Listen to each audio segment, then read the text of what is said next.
Hello everyone. மேல் infertility இருக்கிறவங்க அவங்களுடைய டெஸ்டோஸ்டிரான் குவான்டிட்டி அண்ட் ஸ்பெர்முடைய கவுண்ட் அண்ட் ஸ்பெர்ம் குவாலிட்டியை வந்து இம்ப்ரூவ் பண்ணுறதுக்கு என்ன பண்ணணுன்றதை இந்த வீடியோவில் பார்ப்போம். இதில் வந்து 3 விஷயத்தை வந்து ரொம்ப முக்கியமாக பண்ணும். அதில் 3வதாக சொல்ல போகிறது ரொம்ப ரொம்ப முக்கியமான விஷயம். அதனால் ஃபுல்லாக பாருங்கள். மொதல் வந்து proper diet habit and 40 to 45 minutes வந்து ரெகுலராக ஃபிசிக்கல் ஆக்டிவிட்டி வந்து இருக்கணும். இது வந்து டெஸ்டோஸ்டிரான் லெவலையும் அண்ட் பாடியோடைய மெட்டபாலிசமையும் இம்ப்ரூவ் பண்ணும்.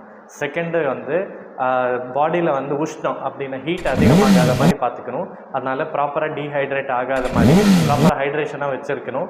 அதுக்கப்புறம் இளநீர் சாப்பிடலாம், மோர்ஸ் குடிக்கலாம். அதுக்கப்புறம் சியா சீட்ஸு, சப்ஜா சீடு இந்த மாதிரி கூட சாப்பிட்டுக்கலாம். 3வதாக வந்து சாப்பாட்டில் சிசிமி ஆயிலை வந்து யூஸ் பண்ணணும்.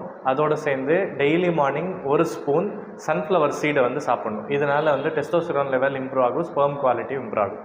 தேங்க்யூ.